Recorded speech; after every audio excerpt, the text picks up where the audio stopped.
Can I get a motion to close private session, please? Move. Second. Whatever. I do my All those in homework. favor? It's not like I just Aye. skip out on it. Opposed? Welcome everybody. I'd like to call to order the October 6th Board of Education, October 16th Board of Education meeting. Adequate notice of this meeting was advertised in the Asbury Park Press and the Beacon on January 4, 2017, and revision advertised in the Beacon on August 10, 2017, by posting the notice in the Forked River Post Office and Lenoka Harbor Post Office, and by filing a copy of the notice with the latest C Township Clerk as required by the Open Public Meeting Law. Please join me in a salute to the flag.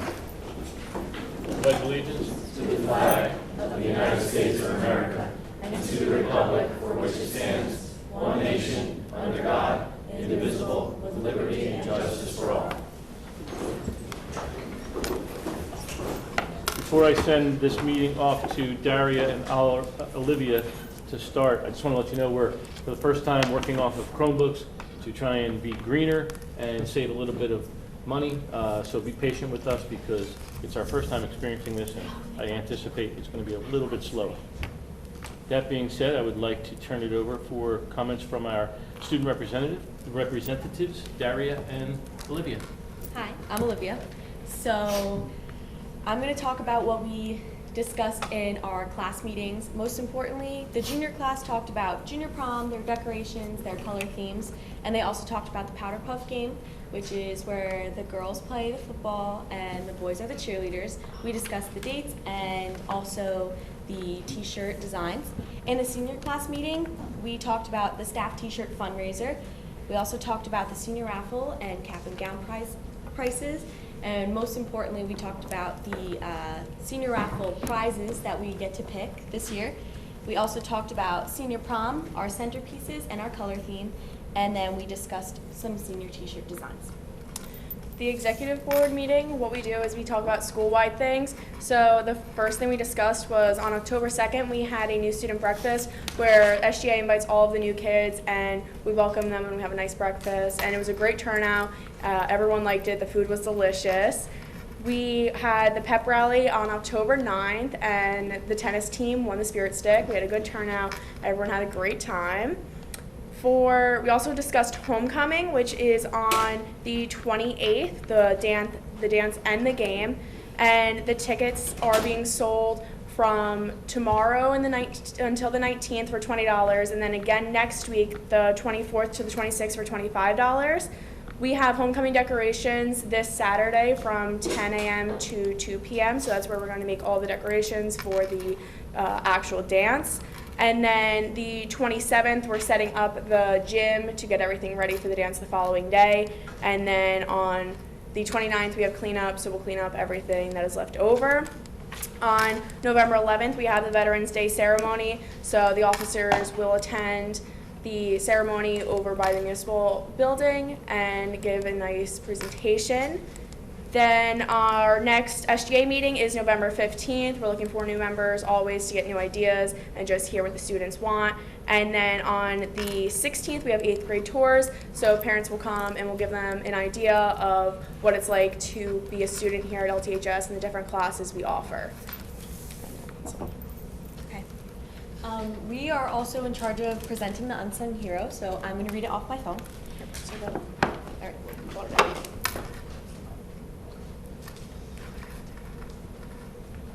So this month's Unsung Hero is Brianna Dittenhofer. She wants to come down. I'll present her with her award.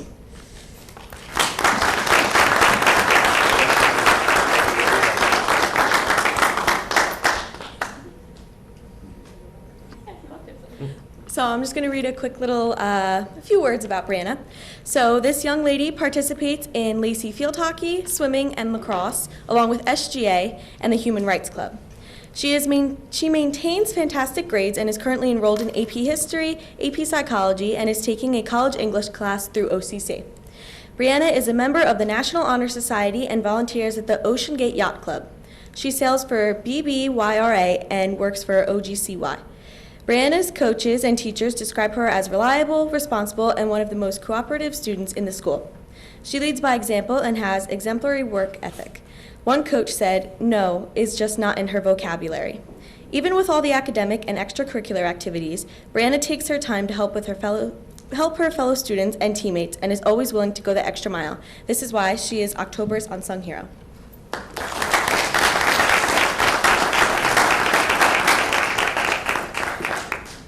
Thank you, ladies. I'll now turn the meeting over to Mr. Wigley for the report of the superintendent. Thank you, President Bidwell, and thank you for being here. We have a nice turnout tonight. Thanks our parents, our students here, our administrators here. We have a presentation in a few minutes, and I see some faculty and staff, which I encourage to come to this meeting because we have a presentation which is a direct reflection on their hard work and student achievement. So in a moment, I'm going to introduce Mr. Brandis for Students of the Month. Then we'll go to a fiscal budget meeting, training camp part 2 for Mr. DeGeorge, which I encourage people to stay for and listen to. Sometimes that's the time where I know some students have to go home and go homework, but if you're able to stay and listen to that presentation, it's kind of interesting to see how the budget is developed and how we function here fiscally in the district. The second presentation will be a report on the student achievement by Dr. Clark and myself, and that will be reflective of the hard work of our administrators and our students. Just an update from the past month. I do want to just make note that October 9th, the district held a full day in service with several breakout sessions that were really focused by grade level and content. Very good feedback thus far. We look forward to building those into the calendar in the future.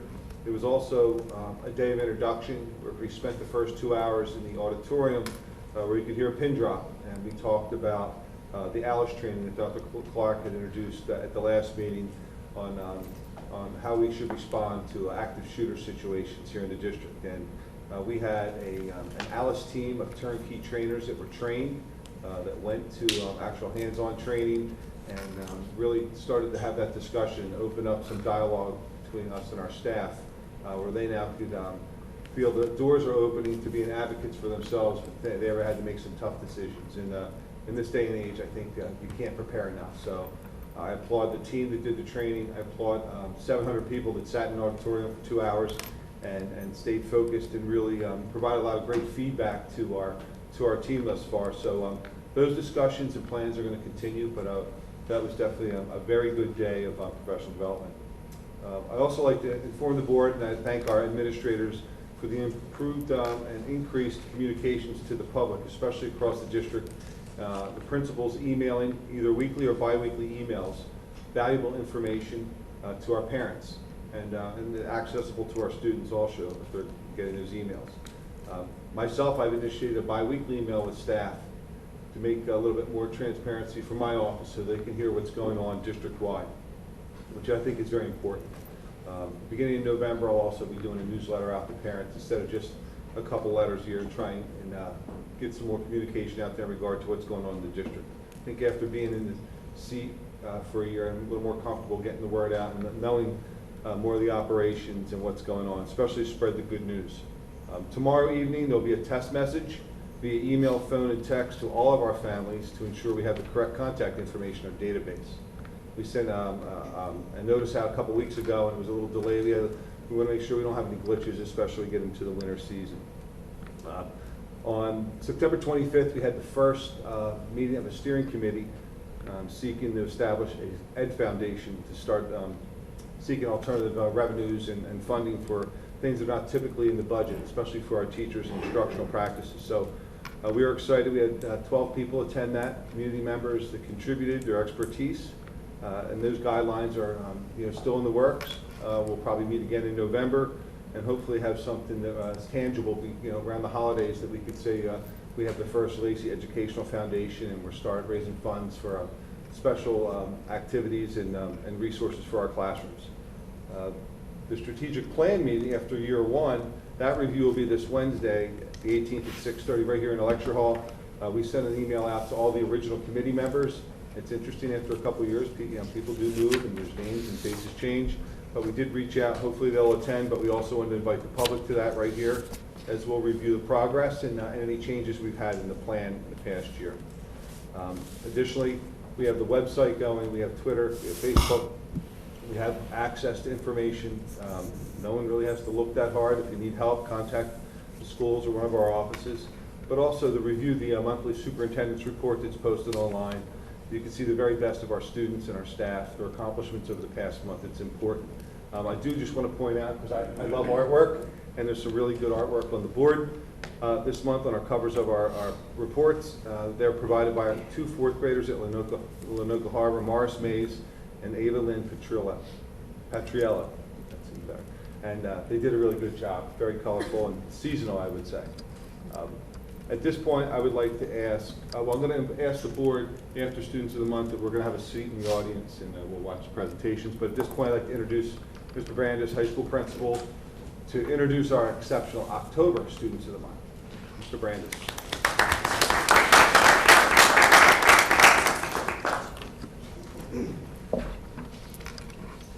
Thank you, Mr. Wigley and the board. I also want to congratulate Brianna, being unsung hero, well-deserved. Congratulations. First, I would like to welcome and celebrate Darius Saxton as our first senior of the month. Please join me up at the podium.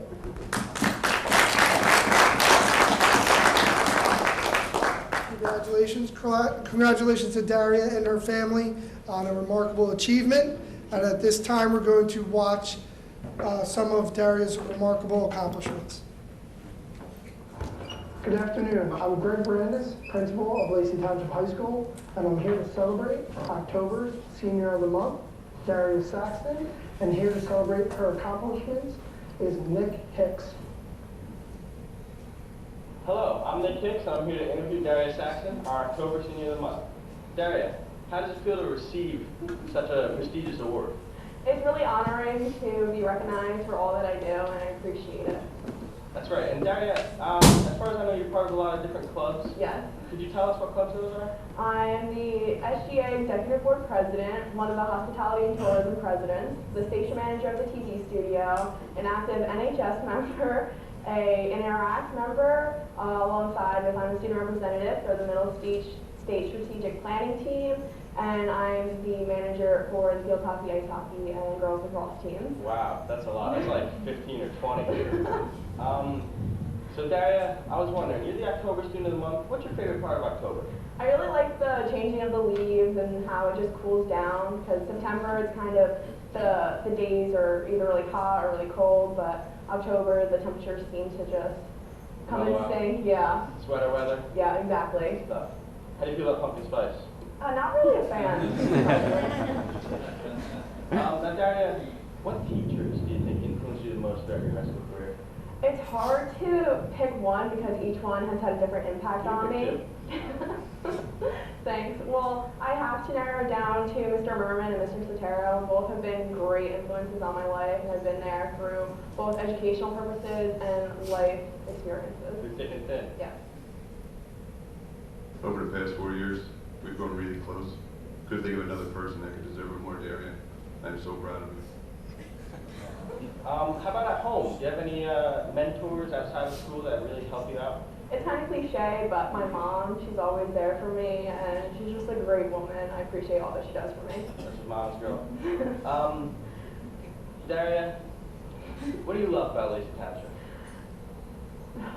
It's hard to pinpoint one thing. There's so many great things. The atmosphere, the welcoming of the teachers, the homeliness of it all. It wouldn't be the same without everything. Each thing is a different piece, and it's hard to pick one. That's true. Well, congratulations, Daria. Before we go, do you have to could you tell us what your plans are for the future? I plan on attending a 4-year university where I will be studying business management. That's excellent. Good luck in the future, Daria. Thank you.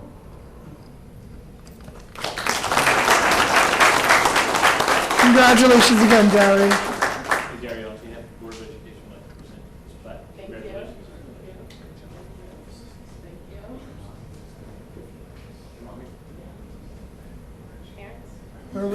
Congratulations, Mom. Someone that's crying.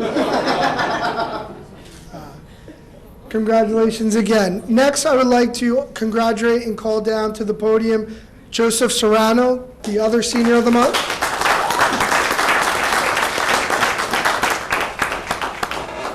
Congratulations. We're going to have a tough video to follow up. We're going to watch Joseph's video at this time. Hello, we're back for Senior of the Month with Joe Serrano. Congratulations. And to celebrate his accomplishments is Jack Kroll. Hello, I'm here with Joe Serrano. October is Senior of the Month. So Joe, how does it feel to be chosen for this award? It feels really good. It's nice to see that Lacey recognizes all of our accomplishments and then we get an award like this. And what clubs and activities are you in outside in school? Currently, I'm the president of Interact Club. I'm also on SGA's executive board as the corresponding secretary. I'm also involved as an active member in NHS, DECA, and FBLA. That's a lot of stuff. Are you involved in anything outside of school? Currently, I have a job outside of school, but other than that, I spend a lot of my time with my clubs as well. And what teachers have influenced you the most? For me, some of my favorite teachers would have to be Mrs. Soto. Just her energy and her positivity and her outlook on life in general inspires me and it motivates me. Also, someone like Mrs. Frechette, who without her, our Interact Club would not be as exceptional as it is today. Hi, Joe. Congratulations on being chosen for Senior of the Month. You know, I couldn't be more proud of you for your accomplishments and also for how far you've come since we first met 2 years ago in 10th grade. Good luck. Enjoy senior year. And again, I'm so proud. Since you're the October Senior of the Month, what's your favorite parts of October? October is definitely a really fun time for me. I love going to Fright Fest, and just the weather is really nice as well. And lastly, what are your plans for the future? Right now, I plan to study biology in college, and in the long term, I plan to either be a physician or a nurse practitioner. All right. Congratulations, Joe Serrano, on October Senior of the Month.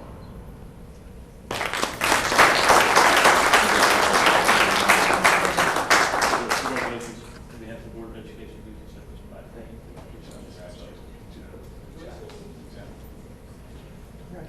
Thank you, guys.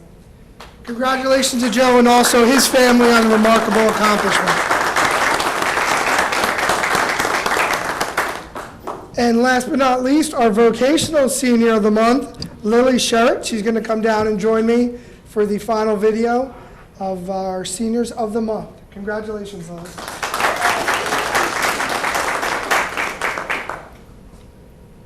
Hello again. I'd like to congratulate Lily Sherritt on being the vocational Senior of the Month, and here to celebrate her accomplishments is Daria Saxton. I'm here with October's Vocational Senior of the Month, Lily. Lily, what do you go to vocational school for? I go for dental assisting.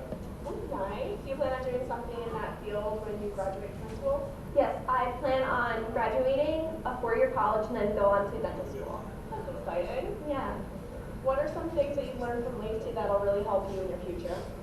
Well, I've learned a lot through Lacey, and I've also learned a lot through Vocational Center, and mainly to just keep going and to not let anything get in your way, because it becomes hard when you're trying to do something that you really want to do and you feel like you won't make it there.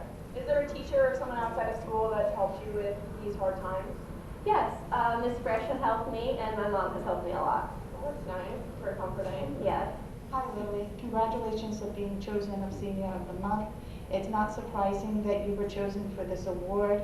With your hard work and determination in my subject matter, even though it wasn't your favorite, you are an outstanding student. Best wishes always to one of my favorite students. Is there one memory from high school that you'll cherish forever?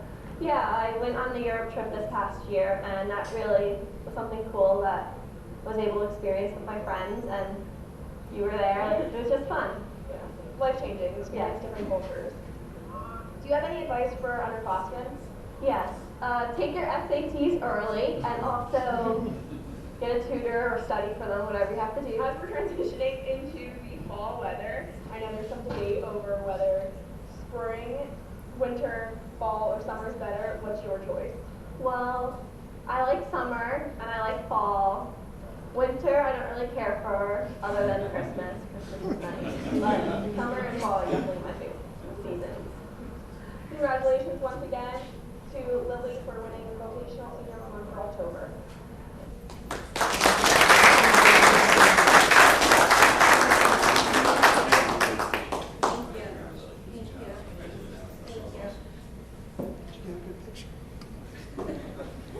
Congratulations to Lily and her family as well on a well-deserved accomplishment. Congratulations.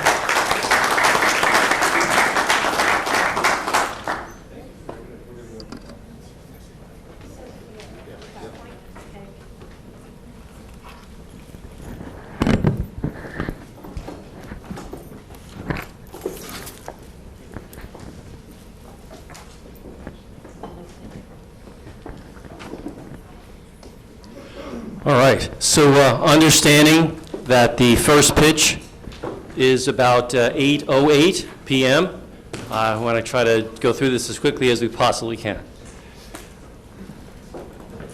If you were here last month, you saw that we began with a part one of our budget training camp, which really was how to put a budget together. And we said that it was an all-year process, that it was, in fact, a plan, that there were 3 plays in the drive, revenue, appropriations, and then balancing one with the other. And then we talked about the importance of the board's role in the process. Part 2, tonight, we'll talk about the ongoing oversight, because some people may think that once a budget is created, it's set it and forget it, but that's far from the case, and we'll go into a little bit of that. So ongoing oversight, all the time. Every day, there is a review of purchase orders. Here's a bunch of law that you can look up at your leisure and for your pleasure. But suffice it to say that every day the business office works very hard to review requisitions and purchase orders that are sent to it by principals and other budget managers in the district. And we have a purchasing manual that we use and we create to give people guidance on how to purchase items. And last Friday, as a matter of fact, we had our annual purchasing training with all of our district administrators and their administrative support team. Another way that we have oversight is line item transfers. 2 things, you see them there, that you need to know about the budget. 1, that it's a plan, and number 2, that plans change. They just do. Think about your own personal finances. You start off the year, and you think, well, it's going to go according to plan. And then there's that unforeseen car repair, or the unforeseen water heater goes, or the unforeseen medical bill. Things happen. And as they happen in our personal lives, they happen in the life of a school district budget as well. The list of bills. Tonight you're going to see transfers. You see those every month. Tonight you're going to see the list of bills. That is a listing of all of the purchases that the board is being asked to approve that we ordered and paid for. This is the payment cycle, really. We talked about last time, we appropriate money, we set it aside, we encumber it legally, we spend it, then we put things on a list of bills for the board to approve, and then we pay. Pretty simple. S-1701, that's also on a board agenda every single month. Really what it is the board's financial statements. It is their balance sheet and income statement for all major fund types. Cash flow.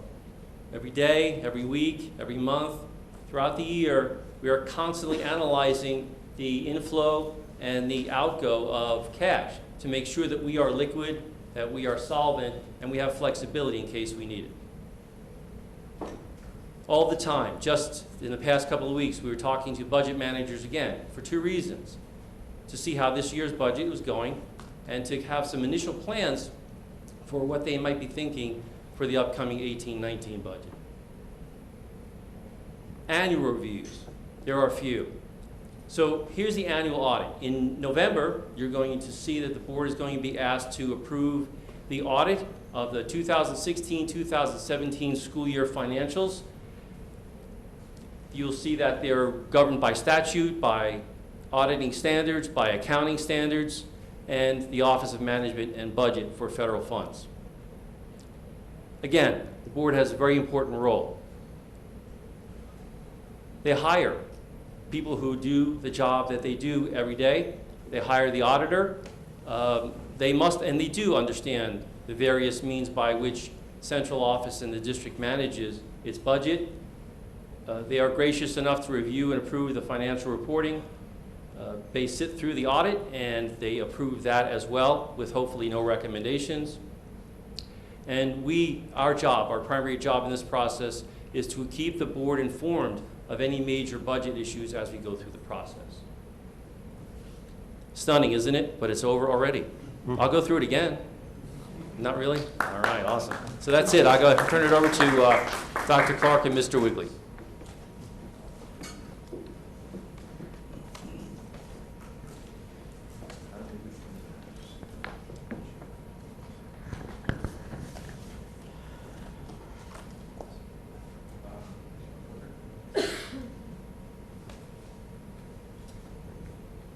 Thank you, Mr. DeGeorge, for your promptness.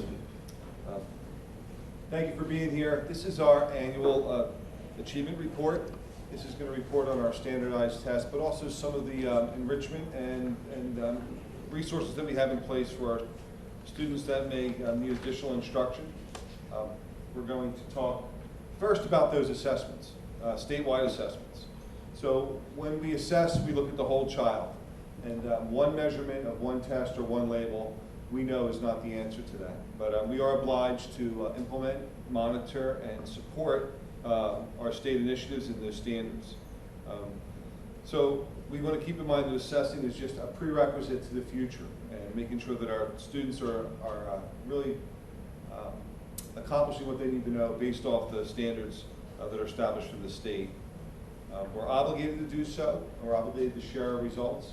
We're very proud of our results to share this evening, but we also want to make sure that we're never happy ourselves. We want to push, push, push and do better. But we're in a good place, and you'll see in a few minutes as Dr. Clark presents that we've had some great success over the past few years. I do want to place a note of change for NJ Ask and the end of course biology exams that existed.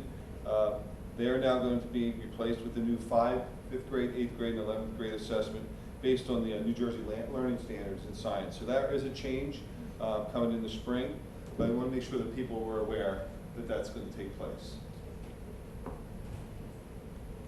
An explanation of PARCC and the PARCC levels.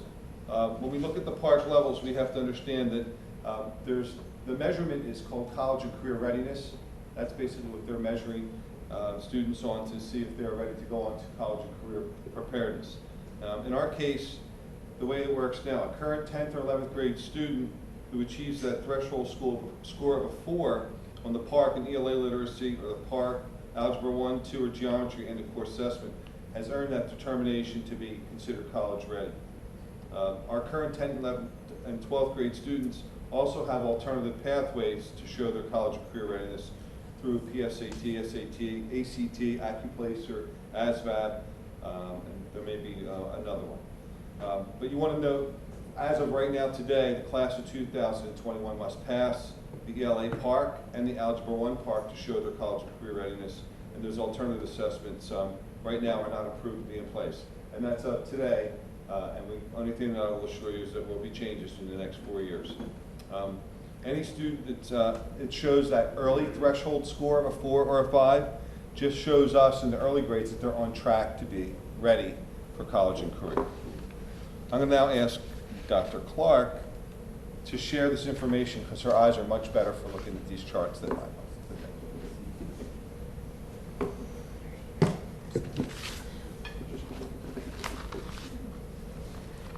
Okay, so the pointer doesn't work, the laser pointer, so I am going to use this guy here to just point out some of the highlights in the next 7 slides. So as Mr. Wigley said, the next 7 slides we're going to be talking about our PARCC data.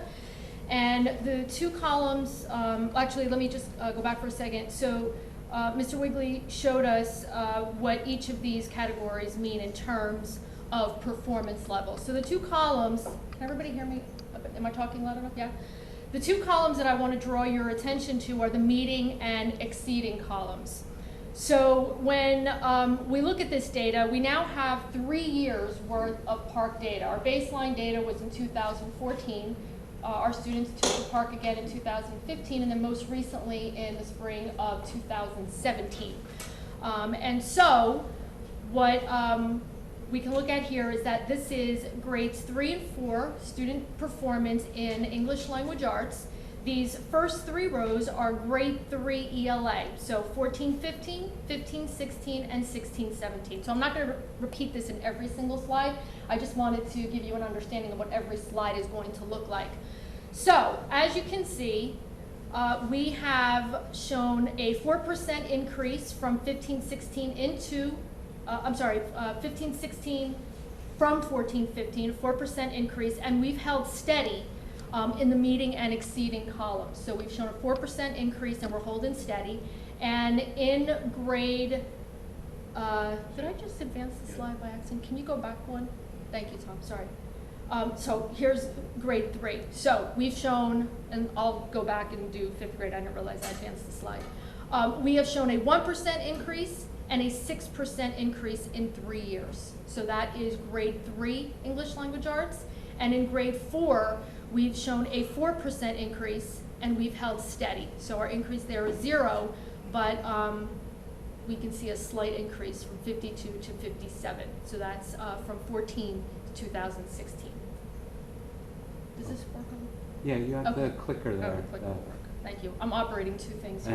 You can actually All right, also here we go. use the mouse. Oh, can I? Either Okay, one will work. good. All right, so now, that was grade 3 and 4. Now 5 and 6 in English Language Arts. So here I already went over this data, but when we look at grade 6, we have shown a 7% increase and then a 6% increase from 15 into 16. So we're showing steady gains, which is really good news. And by the way, when we're talking about this data, we're talking about all student population. So I'm not going to aggregate the data. We can do that, but then we'd be up to 114 slides. So I'm just trying to give you the big picture.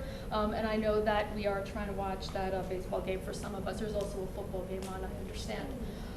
Okay, so that is grades 5 and 6. Let's take a look at 7 and 8. So our first cell here, we're looking at grade 7.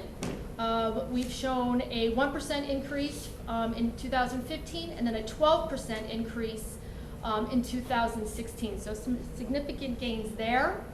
And then in grade 8, a 15% gain and then a 14% gain. The other thing I want to point out too are these numbers here. In year 1, when we set that baseline data, we knew that participation was going to be an unknown factor for us, and our participation was relatively low. But our participation is steadily increasing, and that is also really good news. In 2015, school districts were actually required to put corrective action plans in place to address low participation, and I think that we did a really good job, and we see that our numbers are steadily increasing. So we have to take that into consideration as well. Even with an increase in participation, we're still seeing gains, which is really good news. Let's take a look at grades 9, 10, and 11, English Language Arts. In 2015 in grade 9, we saw a decrease, but then in 2017, we saw a 15% increase.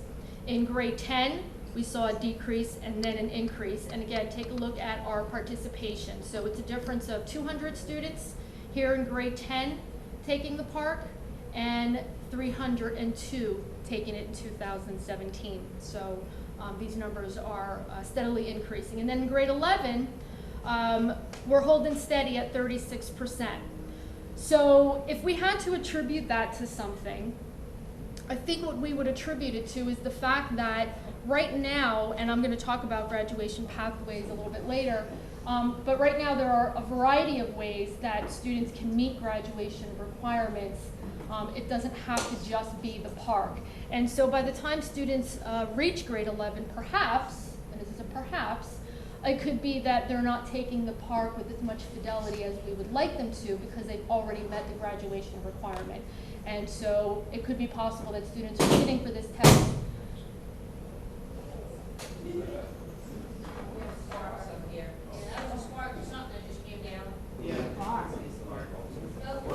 Something's busted.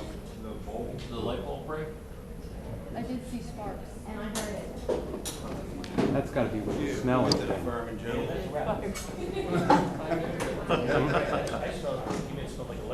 Yeah, that's what I was telling them earlier today about that.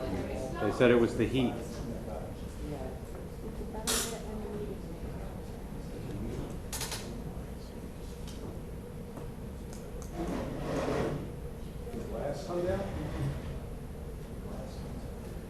I'm going to call Carrie. Hey, don't put your finger in there. Look at his hand. He's a fireman, it's all right.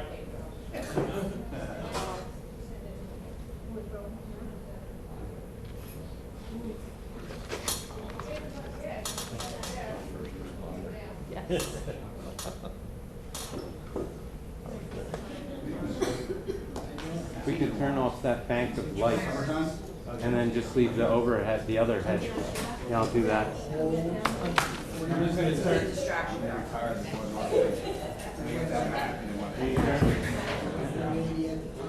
That's nice ambiance. That really should have been done before putting the hands in there, I think, maybe.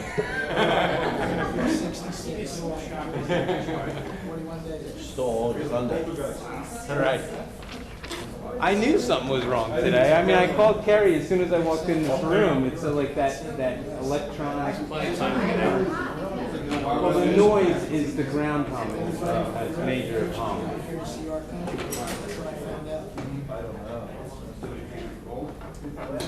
If you're sitting in the back row, just Connie, just come down another row. We won't bite you, this way you're not. Well, all of those lights are off now. I turned all of those lights. 18.6 miles per gallon. LED bulbs going first. Yeah, I know, right? Are they in the budget? Okay, we'll continue. I did not plan that. Okay, so we were talking about grade 9 and 10 performance in language arts literacy. We were talking about why we possibly could have seen that. Again, we're still analyzing the data, so it's still a little too early to tell if that is what happened, but it's just one possibility. So I wanted to point that out. Okay, let's transition to mathematics. So we're back looking at grades 3 and 4.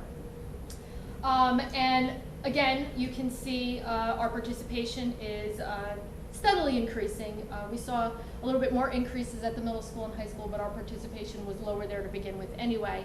But here in grade 3, we've seen a 3% increase in both years. And in grade 4, this is interesting, a 5% increase in 2015, but a 16% increase in 16. And so that is really good news. And if we had to attribute that to something, we could possibly attribute it to the fact that we have implemented a new literacy program, talking about literacy earlier, but a new math program at the elementary schools in Envision 2.0. And we expect those numbers to continue to increase as we continue to implement the program. All right, let's take a look at grades 5 and 6. So in grade 5 in 2016, we saw a 23% increase, and then last spring, that number is held steady at 40%, but that's a significant increase, and we're really happy to see that. In grade 6, not much of an increase in the 15-16 school year. We saw a decrease actually, but then a 10% increase in our most recent administration of the math park. In grades 7 and 8 is where we start to transition to Algebra 1 and geometry, but let's take a look at grade 7 math.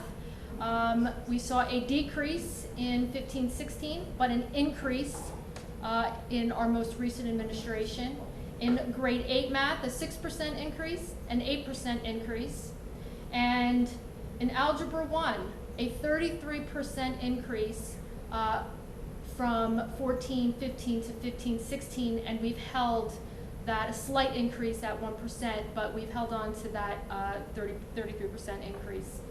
And then in geometry, we saw a dip here, 11%, but then an increase at 35% in the most recent administration of the geometry park. So that's significant as well. And that's a lot to celebrate. Let's take a look at grades 9, 10, and 11, where students are participating in the algebra, geometry, and the Algebra 2 park. We see an 8% increase, and then a decrease here in Algebra 1. And then in geometry, we saw a 4% increase, followed by an 11% increase. So doing some good things in geometry. And then in Algebra 2, a slight increase in the 15-16 school year, followed by a 13% increase in the most recent administration of the Algebra 2 park. So overall, if you were to take all of this data, we can say confidently that we are seeing increases across the board. Are we seeing some slight decreases? We are, but that just tells us that we have some work to do. And again, going back to our new implementations, we expect that our elementary schools scores will continue to increase as we continue the implementation of ReadyGen and Envision 2.0. In the middle school, in 6th, 7th, and 8th grade, we have a English Language Arts Literacy pilot going on for a new program. And so we'll be interested in seeing how that pilot ends at the end of this school year and to make some decisions on how we'll proceed. So that's our park data. This presentation will be available on our website. It's not over quite yet. Let me transition to what Mr. Wigley referred to earlier as New Jersey Ask Science and our New Jersey Biology Competency Test, which will sunset, or did sunset, last year. Dr. Clark, yes. Can I interrupt you? Can you go back to the last slide, please? Sure. So if I'm reading that correctly, from grades 9 through 11, we had not one student exceed expectations? Or in Oh, zero, yeah, not one student out of the students who participated exceeded expectations, but moving from not meeting, partially meeting, and approaching into meeting and exceeding. So as we continue to administer the park, and if that's the route that the New Jersey Department of Education continues with the administration of the park, we expect to see these numbers increase as teachers and students become accustomed to the new rigor of the New Jersey Student Learning Standards. Can you go back one more slide? Sure. So I'm just gonna throw it out there. I gotta believe that there's a huge flaw in the seriousness of people taking these tests when we can have a middle school student average of 96% achieving meeting, of which 13% is exceeding, and you go just to 9th grade and it's like 0%. Something in this data is not valid. Well, we did. Not that we're not. Right. There's not. This to me doesn't feel like it's. Right. Well, and so in that first year, remember I talked about baseline data, and we know that our participation was very, very low. In year 2, we did see some slight increases in participation. In year 3, even more. And so we know that whenever we have more students participating, then our data is going to change naturally with a small pool as compared to a larger pool. But when we talk about the fidelity of the test, we have to ask ourselves, are students coming in, sitting down and saying, I have to do really well on this test? Well, think about it. If they've already met the graduation requirement through another pathway and they're sitting for yet another assessment, we certainly can't force students to sit down and take it as seriously as we would want them to. And we're not saying that not all students do, because I suspect that most students do. But the data is skewed, and it doesn't surprise us because we are only in year 3 of the park, and it is a new assessment. So it's not the HESP anymore. It's not. It will not be the New Jersey Ask.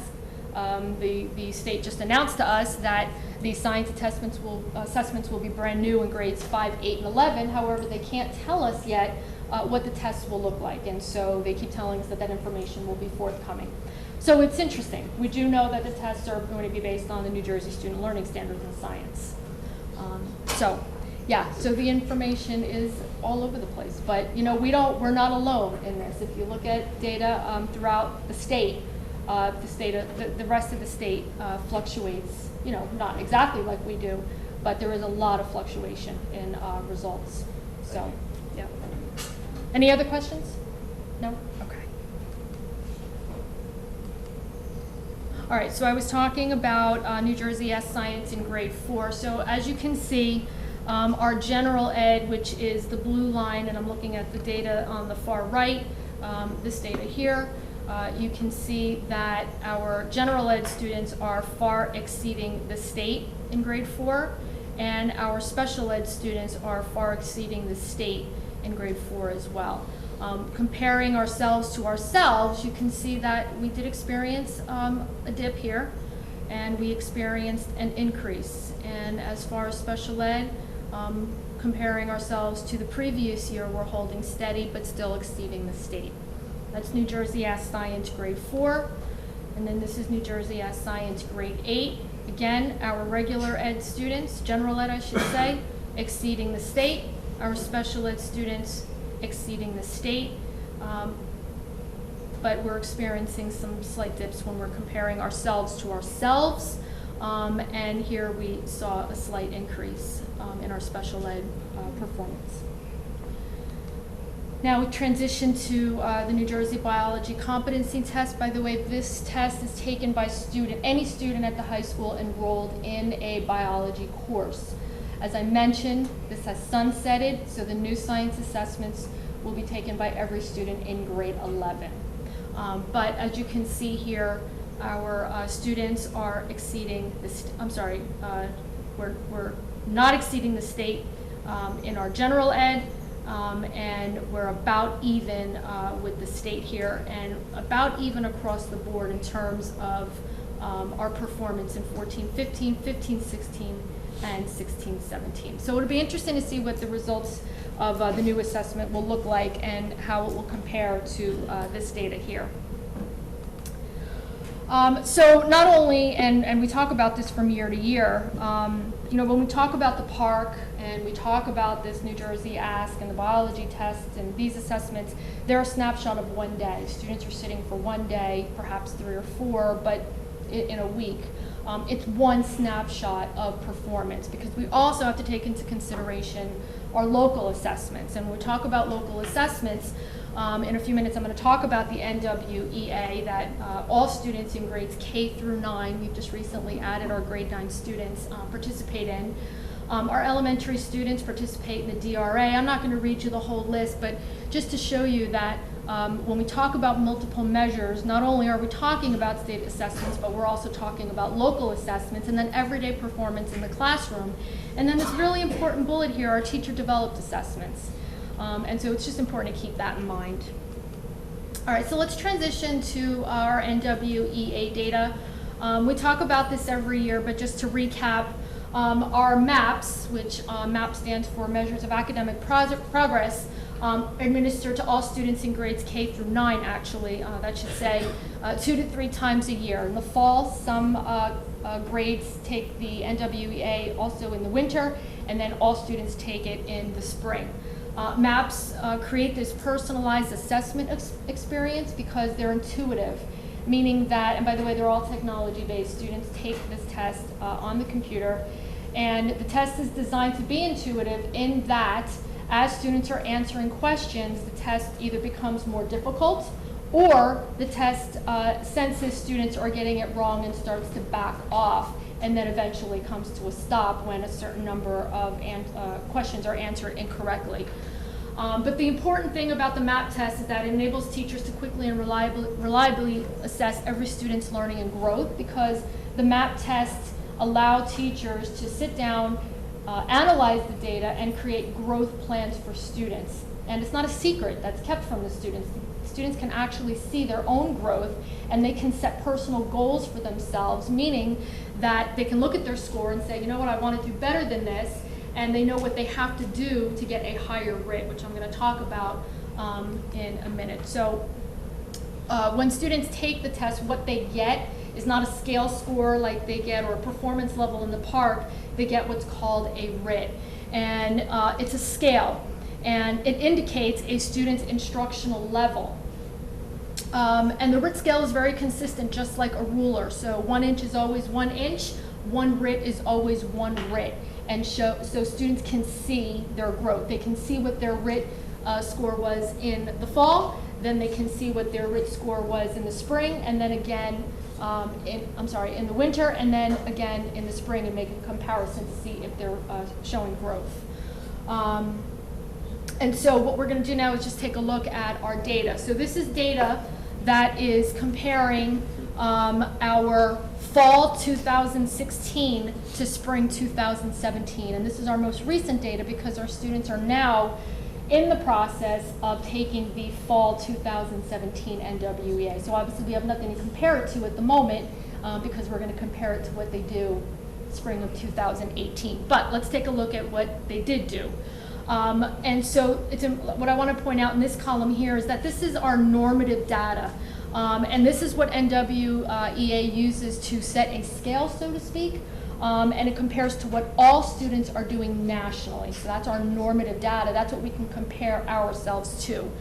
So when we take a look at, let's come over to spring of 2017, wherever you see green, it means that we are exceeding the normative data when we compare ourselves to what other students are doing on the same test throughout the country. So we've shown some significant gains here when we look at what the normative data is, and that's what the green means. I'm not going to go through the numbers, but it looks good. And you'll be able to look at this a little bit more carefully when we post it on our website. So this is reading, grades K through 2. Let's take a look at reading, grades 3 through 8. And you see green across the board, meaning that we are exceeding normative data. Does that make sense? Questions? Okay. Let's take a look at language usage, grades 3 through 8, green across the board. So we're showing gains in grades 3 through 8. And this is math, grades K through 2. You can see that the normative data here is 140. Our mean RIT, our average RIT, 139.2. So I couldn't give it a green, but I could almost give it a green. And then you see here, we've exceeded. In grades 3 through 8, normative data for the fall was 190.4, 190.2. We were almost there. In grades 5 and 6, just shy. 211.4 was the normative data, and we fell at 211.3. 217.6, we're at 217, so we could have almost given it that color green. And then we see some slight differences here when we look at our spring data. So this is math, grades 3 through 8. Oops. And next year, we will have data to include grade 9, because again, our grade 9 students are taking the NWEA for the first time. Any questions on NWEA? Okay, we are now going to transition to SAT. Okay, in 2017, the new SAT revisions came out. I had 3 sons who took the SAT, but they never took the newest version last year, so I didn't have the results of that. But there is a new baseline, and the new baseline was established last year, and these are the national averages and local averages. So one thing I will point out, the evidence-based writing and reading section is it's challenging. And it's an area where if there's going to be a struggle, it's usually the first place. We're always working in math to improve, and I think that you'll see that over time. What I will say, and this is one of the points I make about multiple measures, multiple measurements, whether it be a standardized test or a local assessment, is that you take advantage of it and you make it work for you. My guys took every standard test assessment. I encouraged people to participate. You can't hold their hands behind their back and force them to take the PARCC assessment, but I will tell you, the learning standards in the PARCC and the way the PARCC questions are written and the way it makes students analyze, read, and comprehend is matched to the new SAT. So I have a benefit for our high flyers who are doing well as another asset to take a shot. Let me see how well I can do on something that's related to something I have to do well on to go to college. I use it as a resource, not as a badge of honor that I don't have to take it because I met another requirement. It's how good can I do? Let me compete against myself and let me prove a point. So it's multiple measures. So you look at the SAT, there's always room for improvement. I will say this too, where I worked in a very, very diverse district where students were not encouraged, maybe sometimes to go on to secondary school, but we changed the philosophy for that and we encourage every student to take the SAT who haven't had the slightest inkling of going on to even a 2-year school. And our scores reflected that. And the public sometimes came out and said, oh, your scores are down. So no, we don't tell our kids to take the ASVAB over the SAT across the board and deter them from the SAT. So we encourage our students to take a risk. And sometimes, they don't do that well, but they're also learning the process. So there's something to be said about that.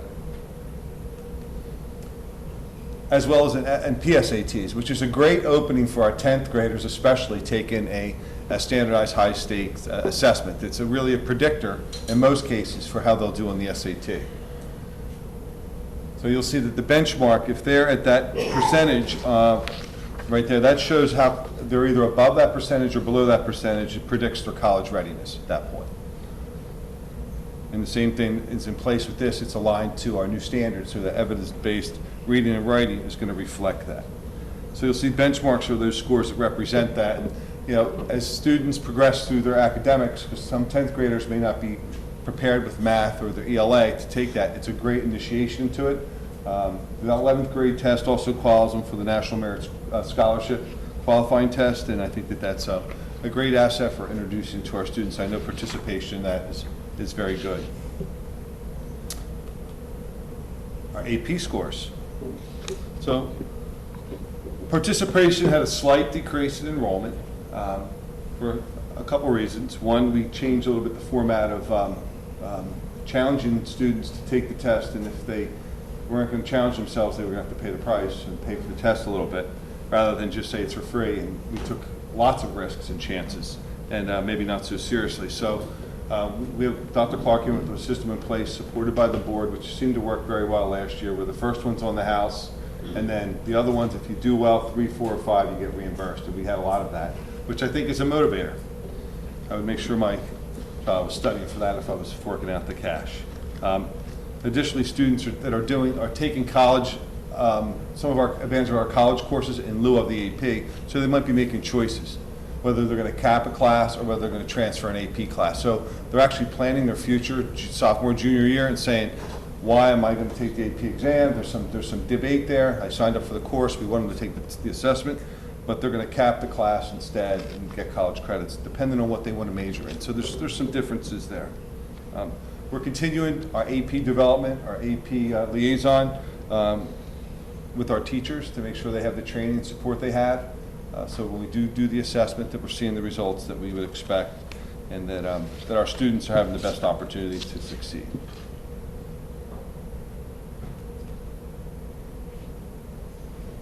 Our college acceptance, you can see this is a point where sometimes we're not sending everyone to a 4-year college. Well, not everyone's a 4-year college.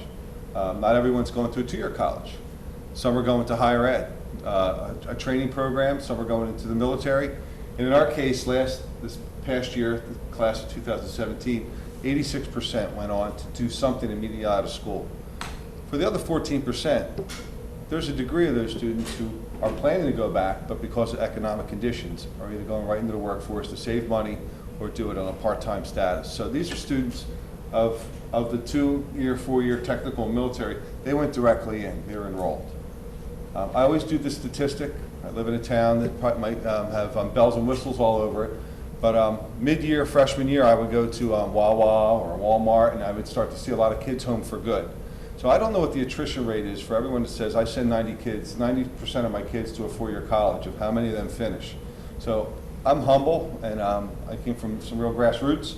So you scrap and get what you can. Some of ours are going to start the 2-year college, but some of those are the most serious hard workers you're going to see, and they're going to go through those ranks and finish.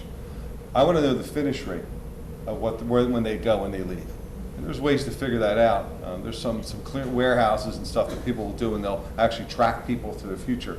We don't want to go that far, but it would be nice to know how many truly of that cohort graduate. It's a good point of a discussion. And our students are going and competing with the best in the region and going to great schools. We try and recognize them as much as possible on their acceptances. This is a mix of our acceptances from last year. If we've missed any, we tried to update our list. They're great schools in the region, nationally. Like I said, I worked in a district that previously was not highly touted, and we had students going to Princeton and MIT. And I always say it's not always the school, no matter what, even though I think we have a great district and performance, but it's what you make of it. It's the choices you make. And it's how much you want to push yourself. And it's also the support system that you put in place around you. So, I'm very proud to see those schools on there. And I think we're continuing to get some great kids in to some of our universities and academies. Our state and local TCNJ on it? Yeah, there it is, College of New Jersey.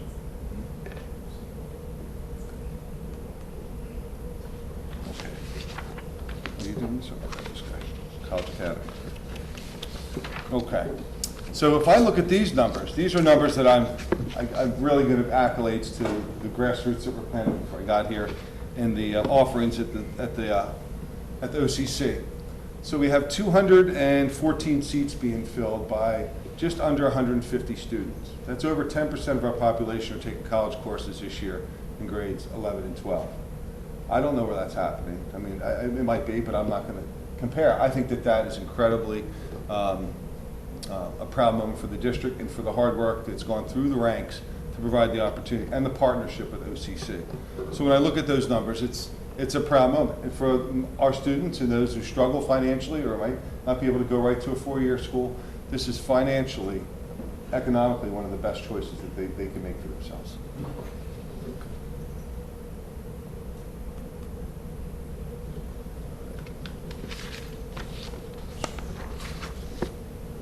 Our academy that we presented early in the year, our students are getting a jump on their higher ed. The credits they earn are transferable almost to all state schools and some private schools, we found. And we make them do their homework on that. Up to 30 credits. We've had kids that probably, not this year, next year, will have an associate's that will graduate college with associates before they get their diploma on the stage, which I think will be an incredible moment. And the tuition's affordable. They're giving it that jump start rate at the county college, which you can't beat it. For the right setting, for the right student, for the right opportunity, it's a perfect opportunity.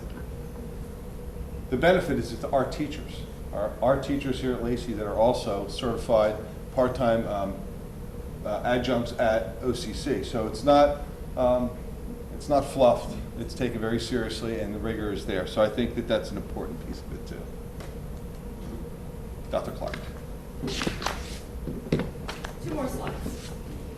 So, great way to end the presentation tonight is just talk a little bit about our points of pride. And we've talked about them already, but let's summarize. So we know that we have a new literacy program in our elementary schools. We're doing a pilot at the middle school and for our 6th graders at Mill Pond.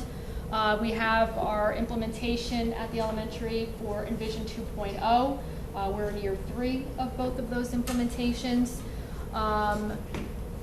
Recently, and I think our principals can attest to this, that approximately 100 boxes of materials have arrived to support our next generation science standards, or the New Jersey Student Learning Standards in science.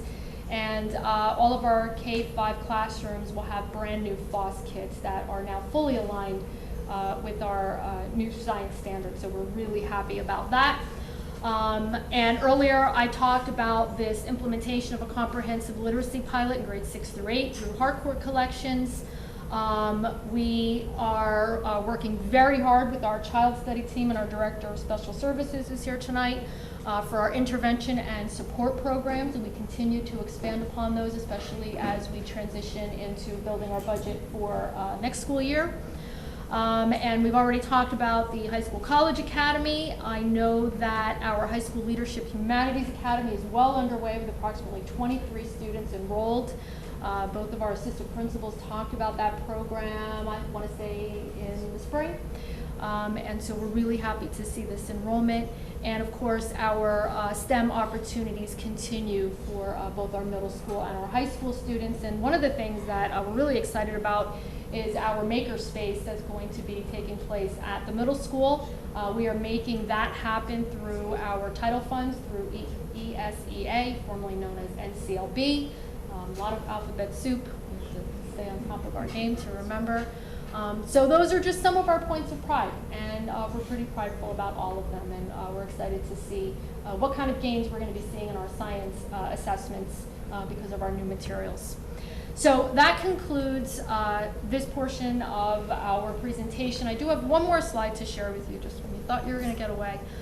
This is an important slide, and I just want to point out to you what it is. So we kind of talked a little bit about graduation requirements. So it used to be that students graduated high school by, well, a lot of ways, but one of the requirements was to pass what was called the HESPA, the High School Proficiency Assessment, is gone. It no longer exists.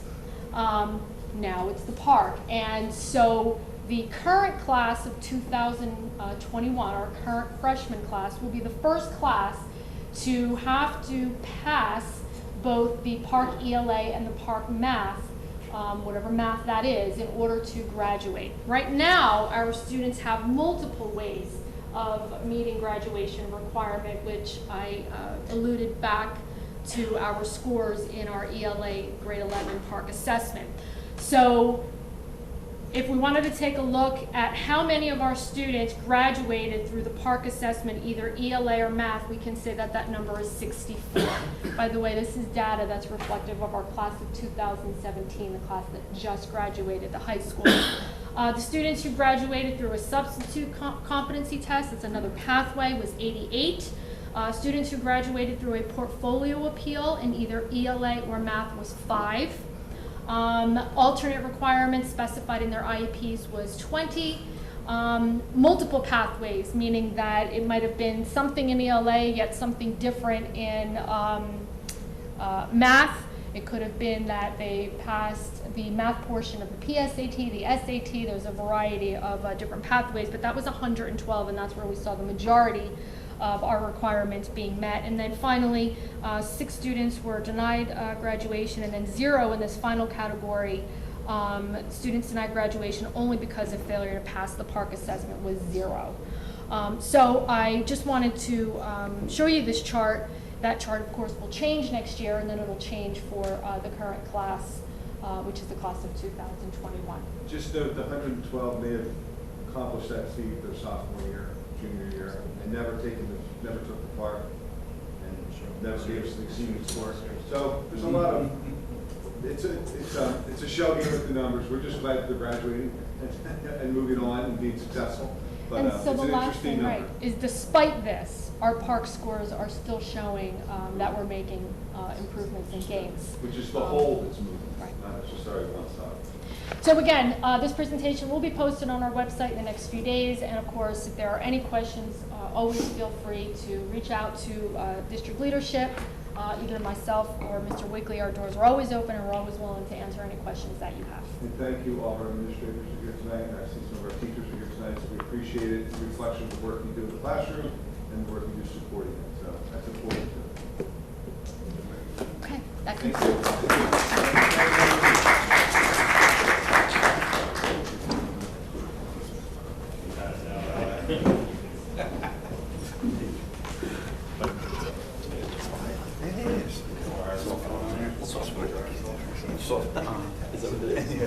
That's fantastic.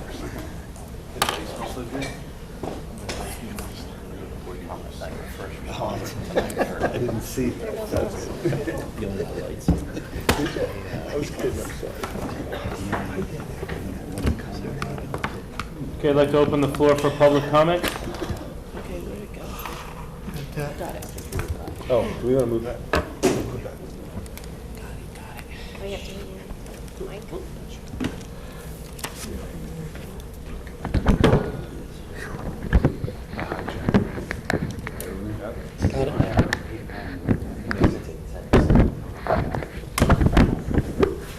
Tony Rizzoli, Sunrise Beach.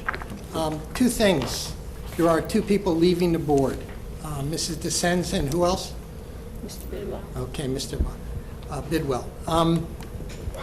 I wrote an email to Greg Wigley about replacement of these people, and I didn't hear it because I might have came in late, but is there going to be a meet the candidates night or some kind of information going out to the public as to the candidates that are on the ballot?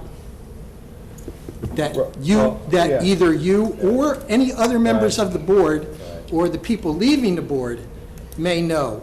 As a taxpayer, I'm looking for information on who the replacement people are. It's a great question, and I responded back to you. I said, you know, No, I understand, well, I understand your yeah, position, I yeah, appreciate yeah. it. And I also did the same thing to the Yeah. mayor. It's just as a matter of public information Yeah, what- as to, this is a very, very important position because 66% of our tax dollars is right here. So who's going to represent me? I want to know, and I want to know as much as I can about their thoughts, who they are, where they came from, what their vision is, you know. And I can't be at every meeting, Yeah, even though, we- which I'm sure you're obviously- happy about. Obviously, But- no, we can't play. I understand you can't play What we did do sides. is we offered, I know that Mr. Zelinski and Mr. Merriman of the television studio had made this available if there was going to be a night, but it was up to the candidates, I believe, through either the township, wherever they do their candidates night, and we tag along with them traditionally when they would do their town council, and they would invite the candidates that night. We haven't heard back yet, specifically haven't, but the door's open here for us to facilitate. Well, one of the reasons I ask is, you know, there's a lot of people who don't vote on that day. They vote through absentee ballots, and they send the ballots in. So in advance of that election day, you know, getting that information out, and that's why I reached out to you and to the mayor for the same subject matter, just to, you know, let people know. Yeah, you know, just sort of from our perspective, it's really not our role. I agree Correct. with you. I agree with you. It's been a very quiet, not only on the school board side, but also on the township committee side. I haven't seen any Facebook posts. I don't see any signs. I saw a few go up today. It's been super, super quiet. So I understand what you're saying, and I agree. I mean, obviously, I know who's running because I'm somewhat involved in that process, but I wish I had a better answer. No, it's up for to the you. candidates to come forward, but it's also, I would hope, up to both the township and to the board to present a format for them to come forward to present, you know, either on Channel We 21. do typically have, yeah. That's We're all I'm prepared. looking for. If anyone comes forward, we're prepared to Right. support, right here. May I comment? That was through the Close-Up Club, always. The board is not directly involved I in that at all. understand And if you do want information, the county clerk's website has everything posted. Okay. OceanCountyClerk.com. Okay, thank you. That's subject one. Subject two, Mr. Wigley, I read that you had gone out on a limb, proud of the fact that you did, and challenged the Lacey Education Association about random drug testing. In August, I had heard or read that you had challenged that perhaps random drug testing of Lacey education or Lacey's teachers was part of what you, that's not true? No. Part of a physical, pre-employment physical can require a drug screen as initial employment. Well, they also have to pass background checks, police Right, background checks as a fingerprints. teacher, I knew that. Right. But you're saying that it would only be for pre-employment testing? And it was only discussed at a committee level. At this point, we're still going with the standard physical for employment. Okay. Right. In the future, and I brought this up back in the 80s, I'm going to still bring it up because it's what I believe. If you're going to talk the talk, you ought to be able to walk the walk. If you're going to coach or mentor, and your kids that you're going to coach or mentor are required to be under a random drug testing situation, you as the leader should probably also, in my opinion, be subject to random drug testing. You're going to appreciate your talk the opinion. talk, you should walk the walk, and it's only my opinion, and I'm appreciate sure that the union is not happy about my opinion. Oh, well. Have a nice night. Thank you for your time. Thanks. Any other comments? Okay. With that, we will move on to board comments. Ms. DeSenza. Yes, Mr. Bidwell, 1 second. Okay, we're all working paperless tonight. I'd like to thank Mr. DeGeorge for the new revised 2017-18 purchasing manual that was approved last month. I finally got a chance to read it. It was very detailed and comprehensive. And thank you also for part 2 of the budget presentation tonight. Congratulations to the senior students of the month, Joseph Serrano, Darius Saxton, vocational senior Lily Charette, and unsung hero Brianna Dittenhofer. Great job by everybody. Tuesday, September 19th was back to school night at Lenoka Harbor School, and it was my goodbye tour. So much has changed since I first walked through those doors 17 years ago. On Thursday, September 21st, I went to the high school. At 5:30, seniors and their parents got a quick course in College Applications 101 from Ms. Chiccarone. And then at 6:30, it was a full schedule for all the parents that attended back to school night. Join the high school PTSA and stay informed about special events and student activities. I can't thank the parents enough for being involved. It's so important. On Monday, September 25th, as Mr. Wigley already mentioned, there was a steering committee meeting to plan how to get an educational foundation off the ground. It is a daunting task, but a small group is working to get it underway. This is part of our strategic plan. It's a way to help find alternative sources of revenue. Grants and an educational foundation are the way to go. On Wednesday, October 18th,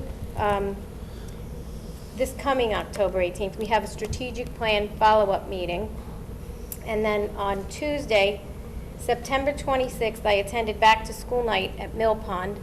Things are looking really good there. Mill Pond has come a long way over the years. Not sure how many people know it, but Mill Pond was the original middle school for Lacey Township before the building on Denton Avenue was completed in 1998. Wednesday, September 27th, I had a meeting in the morning at the district office, followed by the planning board vision session. And then I went to Cedar Creek to visit their back to school night. Help them win their $20,000 Recycle Rally grant and bring them your empty plastic water bottles. They're off to a great start, and this is a national competition that they are participating in. Thursday, September 28th, was back to school night at the middle school, and it was extraordinarily well attended. And thank you to all the parents that persevered to find parking and walk to the building. And that was my last and final tour at the middle school. Friday, September 29th, Mr. Morandi, Mr. George, and I attended a healthcare summit meeting at NJM headquarters in Trenton that was sponsored by the NJSBA. We were alerted to some amazing statistics about the healthcare plans in the state of New Jersey. And Saturday, September 30th, was the Lacey Day Apple Festival at Gilly Park. It was a beautiful weather day and very well attended, and thank you so much to our Lacey Marching Lions for starting the day's festivities with some beautiful music. On Tuesday, October 3rd at 6:15, we had our curriculum committee meeting. There was so much to cover. We were with Dr. Clark for nearly 2 hours, and much of the discussion centered around student achievement, and it was just presented in her report. Thank you very much to Dr. Clark and Mr. Wigley for all the work that went into the student achievement presentation. Friday, October 6th, I attended the second session of the New Jersey School Board Association strategic planning meetings in Trenton. It was my honor and privilege to be asked to attend these meetings. My group discussed board member training, and we believe that additional training helps make people better at their board member functions and responsibilities. And thus the reason I am always asking other board members to please attend our county meetings or the delegate assembly. Learning through participation in the big picture really helped me understand the why of the New Jersey School Boards Association. We, the boards, are key to student achievement, and all board members should make themselves familiar with the Iowa Lighthouse Study. Tuesday, October 10th, I attended the Ocean County School Board Association meeting in Lakewood, and the topic was special education. The attorneys that presented the program made several important points. Ms. Downing also joined me that night. It was a very good presentation. There will be a financial aid information night for high school seniors and their parents next Tuesday, October 24th at 6:30 p.m. I highly recommend parents attend because financial planning for college is crucial. Next week, we will be attending the New Jersey School Board Association workshop in Atlantic City from October 23rd to the 26th. I will be going back and forth, but may not be able to attend any school events that week. It is also Red Ribbon Week. Please wear red to honor being drug-free, same as I've been doing for the past 3 years. Many have noticed I wear red, and that is one of the main reasons. Every day, every week, should be Red Ribbon Awareness. Thank you to all the parents, family, and friends who work so diligently with the Box Tops for Education program. This definitely brings in a nice sum of money for the district. The Forked River School also collects canned Pop-Tops for the Ronald McDonald House. Help them out if you have some to donate. And for the public's knowledge, the cost of benefits to the district this month was $1,124,966. The employee portion was $225,737. The state of New Jersey has to do something about the way their health plans are structured. The increase in premiums for 2018 has come in at 13.3%. These rate increases are unsustainable, and unfortunately, it's out of our control. Thank you very much, Mr. Bidwell. Thank you. Let's go down the other end, Ms. Downey. Okay, very briefly, I just want to congratulate our seniors of the month and our vocational senior of the month. Very ambitious students, and I wish them a lot of luck. Also to Brianna, the unsung hero. I want to thank Dr. Clark and your fellow administrators for putting Professional Day together. I heard it was quite a success, so congratulations on that. I'd like to also thank Mr. Wigley, Mr. DeGeorge for tonight's presentations. And most importantly, I'd like to thank all the administrators and teachers for getting this school year off to a great start and working on Professional Day and making it as successful as it was. So thank you. I did attend the Ocean County School Board's meeting that Mrs. DeSenza mentioned, and the presentation was on special ed. It was a real eye-opener, to say the least. And I guess that's it. Thank you, Dr. Bidwell. Thank you, Dr. Bidwell. Got a promotion. Dr. Giordano. Doctor. Thank you, President Bidwell. Joe, Darius, Lily, and Brianna, congratulations on your accomplishments. I just do want to point out and reiterate what Superintendent Wigley said about the strategic planning meeting tomorrow evening. I think everybody should come out to that. That was involved. Wednesday, excuse me. There's 27,000 people in the town. I think I counted 31 people in the audience, of which 21 of them were staff and students. I know that there's a lot of people that like to float things around on social media. I encourage everybody in this town that wants to have their voice heard to come out and come to these meetings. I say it every time that we get up here, basically in my comments, and I'm going to keep saying it. Come out and have your voice heard and make a difference if you believe that you want to see change and things need to change. 6:30 here is the agenda meeting, and it's always published in multiple outlets. I want to commend Dr. Wigley, or excuse me, Dr. Clark and Superintendent Wigley, a lot of doctors up here, in regards to the collection of the academic data. One thing that I just want to throw out for people to ponder and for the administration to ponder is the performance in math in the 5th and 6th grade. We saw that there was some deficiency there, and I think it's important that we look at that. Maybe it's an initiative as part of the strategic plan, because those are formative years.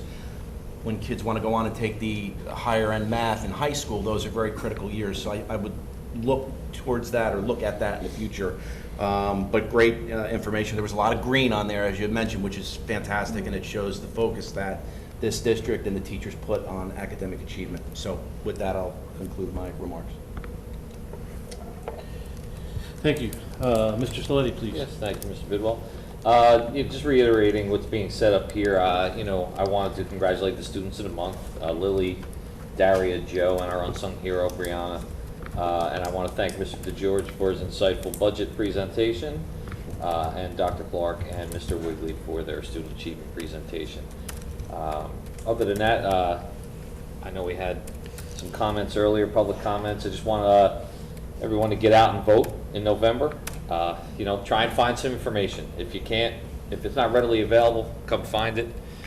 Ask some people, ask around, and try and reach out to, I believe there is someone in the audience that's running. Am I correct? There you go, there's one. So,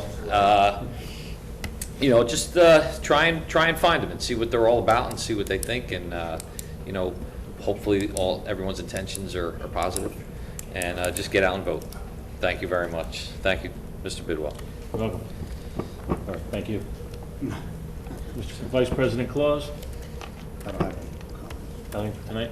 I'll be brief as well. Again, I just want to reiterate, Election Day is the 7th. Regina, thank you. We'll have a couple more chances to thank you for your service. It is a really important role. So if you could spend a few minutes just to dig through, I'm sure you get on Facebook or I think that's about it. You might be able to find some information there. County clerk gives the names. And maybe what we'll try to do between, I guess the election is before our next meeting, so good luck, get out there and find some information. Math, I want to reiterate what Dr. Giordano had to say, and that's that the one thing that I found consistent in all that data, because the data seemed to have a lot of challenge to it, and I understand why, was that consistently our math numbers looked like we needed to put a little additional effort behind them. And that doesn't mean that our teachers aren't great and that our departments aren't great, they are. But I think in today's world, we know that STEM, specifically math and STEM, is a really, really important aspect for succeeding in the future. And I'd like to really see us highlight that as a challenge going forward in the next few years, to see if we can, even with inconsistent data, to have it inconsistently positive. And so with that, I will conclude my comments for the night. Moving on to the new business. Can I lump together items A through U? Motion Yeah, to you close. bet. I'm gonna- Motion to close the board comment, is that what you did? Nope. Okay. Nope, we're good. New business items A through U. Can I get a motion? Move. Second. Roll call? Mr. Saletti? Yes. Mrs. DeSenza? Yes, and then I have a list of nays on item B.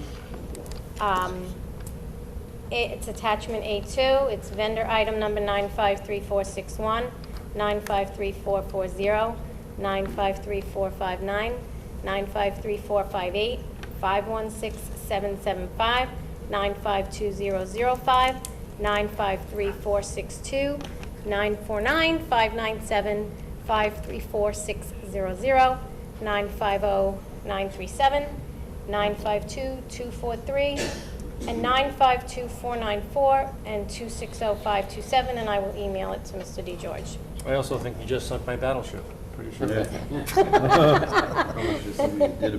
Mr. Giordano? Yes. Mrs. Downing?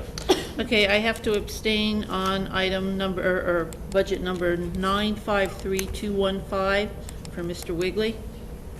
Thank you. Yes for the remainder of that Thank you. motion. Thank you. Mr. Claus? Yes. Mr. Bidwell? Yes. Thank you. Bear with me here. Two donations, page 11. Page 11. What you got there, Mr. Close? I'm still trying to. Donations. Did you get to it? I'm trying. Saving money, but not time. It's a few pages. Okay, here we go. Item 2, donations. Can I have a motion, please? Move. Second. Roll call? Do you want to read them? Okay, I'll Are you read going them. to read them? Okay. Wow. Quickly. Ms. Ellen Tarr for $50, Dollar Tree for $75, Ms. Dina Spino for $50, Victor and Nadine Papa, $100, Ms. Ann Elmer, $100, Mr. Charles Guliza Jr., $40, Forked River School PTA, $30, Women's Club of Forked River, $25, Ms. Christine Newman, $50, Dollar Tree again for $300, New York Life Insurance, $30, Ms. Flanagan, $300, Mill Pond PTA, $300, Mill Pond Principal Supervisor, $175, Dollar Tree, $300, Lacey Township Middle School PTC, $200, and Jostens Yearbook, Mike Cannon Staff Breakfast, $600 for a total of $2,825. Can I have a motion, please? Move. Second. That was Neo Giordano Shaw. and Downing. Downing. Roll call. Mr. Saletti? Yes, and thank you. Mrs. DeSenza? Yes, and thank you very much. Mr. Giordano? Yes, thank you very much. Mrs. Downing? Thank you for your generosity, yes. Mr. Claus? Yes, thank you. Mr. Bidwell? Yes. Item 3, programs and curriculum. Section A. Can I have a motion, please? Move it. Second. Rob and Dave. Roll call. Mr. Saletti? Yes. Mrs. DeSenza? Yes. Mr. Giordano? Yes. Mrs. Downing? Yes. Mr. Claus? Yes. Mr. Bidwell? Yes. Thank you. Item 4, professional days and workshops. Can I have a motion, please? Move. Second. Giordano and Downing. Thank you. Roll call. Mr. Saletti? Yes. Mrs. DeSenza? Yes. Mr. Giordano? Yes. Mrs. Downing? Yes, and I have to abstain on Craig Wigley and Vanessa Clark's professional days. Thank you, ma'am. Mr. Claus? Yes. Mr. Bidwell? Yes. Item 5, certificated personnel, items A through L. I'll move it. Second. Roll call. Mr. Saletti? Yes. Mrs. DeSenza? Yes. Mr. Giordano? Yes. Mrs. Downing? Yes, and on C, I am abstaining on perception, even though there's no relation, on Nicole Medensky. Thank you. Okay. Mr. Claus? Yes. Mr. Bidwell? Yes. Item 6, support non-certificated staff personnel, items A through E. Move. Second. Saletti, Claus. Roll call. Mr. Saletti? Yes. Mrs. DeSenza? Yes. Mr. Giordano? Yes. Mrs. Downing? Yes. Mr. Claus? Yes. Mr. Bidwell? Yes. Do we have any add-on motions? We do not. Like a motion to adjourn? Move. I had asked to go back into Second. private session. You can make a motion. Make a motion. Motion to go back into private session. Contractual matters. Yes? 2 minutes? I'll second the motion. I'll second it. Thank you, Mr. Saletti. You're welcome, Regina. Roll call.